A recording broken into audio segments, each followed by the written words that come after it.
नमस्कार बंधुगण, Odia B story channel रे आपनकु स्वागत। आज मैं एक गुरुत्वपूर्ण विषय रे आलोचना करने को जाउची। यही विषय को मन ध्यान दे शुणु एवं वीडियोटी को शेष जाए देखंतु। संसार रे प्रत्येक मनुष्य जीवन रे बेले बेले एमिति परिस्थिति आसी थाए। आपण माने जानिथिबे समाज रे गोटे कथा अछि, बापा खाइले ताल पुओ को पढ़ई काल। यार अर्थ बापा जेपरी कर्म करिवे पुओ को तार फलाफल भोगिबाकू पड़िबो। आपण मानक मनरे प्रश्न उठुथिबो, यह कौन प्रकृत सत्य जे पितामाता कर्मर फल पिलामानकू भोगिबाकू पड़ी थाए? हाँ आज्ञा, यह वास्तव में अटल सत्य अटे। पितामाता द्वारा निया जाइथिबा निष्पत्ति एवं कार्य पिलामानक जीवन रे गभीर प्रभाव पकाई थाए। तेबे चलतु एक छोटिया कहानी माध्यम जानिबा पिलामाने किपरि माता पितांकर कर्मर फल को भोग करिथांती। विनोद जने साधारण लोक थिले। तांकर गोटे छोट दुकान थिला, जहा माध्यम से तांको परिवारर पालन पोषण करुथिले। विनोद जने परिश्रमी लोक थिले। दुकान सहित से तांको खेतर भी समय समय काम करुथिले, किंतु तांकर गोटे बड़ खराब अभ्यास थिला। दुकान रे से ग्राहक मानकू मन इच्छा बाकी दे देउथिले। दुकान रे जेतेबेले सामान सरी जाउथिला, से चिंता न करी लोन करी पुणी दुकान रे माल भरी देउथिले। ताक मन रे विश्वास थिला जे बाकी पैसा धीरे धीरे मिली जिवो, किंतु ताक मन रे थिबा भावना सफल हैला नाही। ताक ऋण भार धीरे धीरे बढ़ी गला एवं से ऋण ठीक समय सुझी पारिले नाही। दुकान चलैया पई तांको पैसार आवश्यकता पड़िला। तांको केही करज देले नाही। से कौनसी प्रकारे अन्य मानक ठारो उधार नहीं तांको दुकान एवं घर को चलाउथिले, किंतु करजर सुध धीरे धीरे बढ़िबारे लागिला।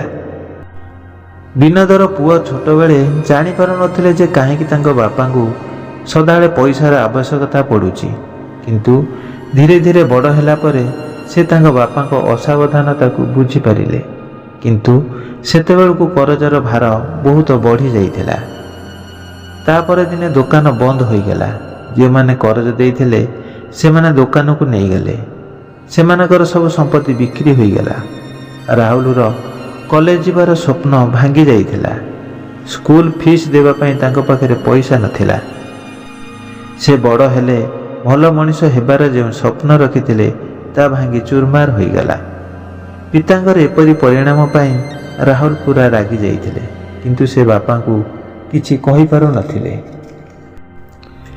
राहुल को राति रे निद हेउ नथिला।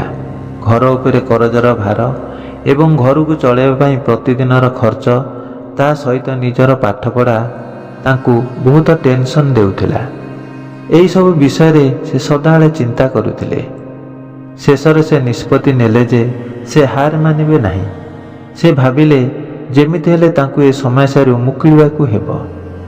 से प्रतिदिन काम करिबा आरंभ करिदेले।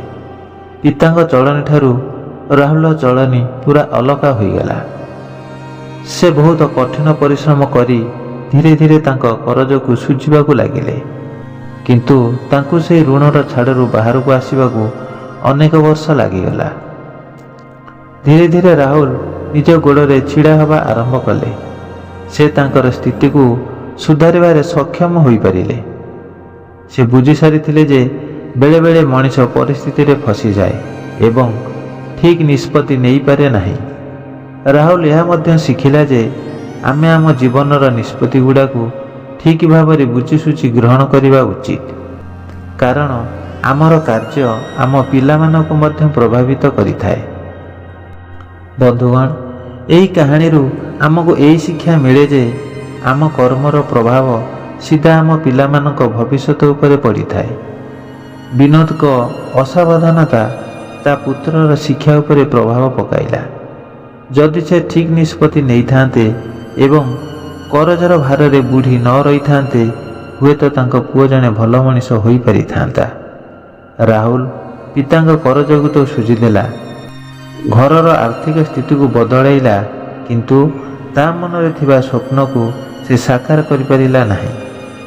एणु ମାତା ପିତାଙ୍କ ହିସାବରେ ଆମକୁ ମନେ ରଖିବାକୁ ହେବ ଯେ ଆମେ କରୁଥିବା ପ୍ରତ୍ୟେକ ନିଷ୍ପତ୍ତିର ପ୍ରଭାବ ଯେ କେବଳ ଆମ ଜୀବନରେ ସୀମିତ ରହିବ ତା ନୁହେଁ, ଆମ ପିଲାମାନେ ମଧ୍ୟ ସେ କାର୍ଯ୍ୟର ପରିଣାମ ଭୋଗ କରିବେ। ଆମେ ପ୍ରତିଦିନ କରୁଥିବା ଆମର କାର୍ଯ୍ୟ ଏବଂ ତାହାର ଫଳାଫଳ ଆମ ପିଲାମାନଙ୍କ ଜୀବନର ଏକ ଅଂଶ ହୋଇଥାଏ। ଯଦି ବିନୋଦ ତାର କାର୍ଯ୍ୟକୁ ବୁଝି ବିଚାରି କରିଥାନ୍ତେ, କରଜରେ ବୁଡ଼ି ନ ରହିଥାନ୍ତେ, ହୁଏତ ତାଙ୍କ ପୁଅ ତାଙ୍କ ଜୀବନରେ ରଖିଥିବା ଲକ୍ଷ୍ୟକୁ ହାସଲ କରିପାରିଥାନ୍ତେ। କିନ୍ତୁ ବିନୋଦର ଅସାବଧାନତା ପାଇଁ ତାହା ହୋଇପାରିଲା ନାହିଁ। ତେଣୁ ଆମେ ପ୍ରତ୍ୟେକ ପଦକ୍ଷେପକୁ ଉତ୍ତମ ବୁଝାମଣା ସହ ନେବା ଉଚିତ। ଆଜି ଆମେ କରୁଥିବା ନିଷ୍ପତ୍ତି ଉପରେ ଆମ ପିଲାମାନଙ୍କର ଭବିଷ୍ୟତ ନିର୍ଭର କରେ। ଆସନ୍ତୁ ଆମେ ଏମିତି କାର୍ଯ୍ୟ କରିବା ଯାହା ଆମ ପିଲାମାନଙ୍କୁ ସଂଗ୍ରାମ କରିବା ପରିବର୍ତ୍ତେ ଶାନ୍ତି ଏବଂ ସଫଳତା ଆଡ଼କୁ ନେଇଯିବ। ଦର୍ଶକ ବନ୍ଧୁ, ଯଦି ଭିଡ଼ିଓଟି ଭଲ ଲାଗିଥାଏ, ଏଥିରୁ ଆପଣଙ୍କୁ କିଛି ଶିକ୍ଷା ମିଳିଥାଏ, ତେବେ ଭିଡ଼ିଓଟିକୁ ଲାଇକ୍ କରନ୍ତୁ, ସେୟାର କରନ୍ତୁ ଏବଂ ସବସ୍କ୍ରାଇବ୍ କରିବାକୁ ଭୁଲନ୍ତୁ ନାହିଁ। ଆପଣଙ୍କର ମୂଲ୍ୟବାନ ସମୟ ଦେଇ ଭିଡ଼ିଓଟି ଦେଖିଥିବାରୁ ଅଶେଷ ଅଶେଷ ଧନ୍ୟବାଦ। ରହିଲି, ନମସ୍କାର।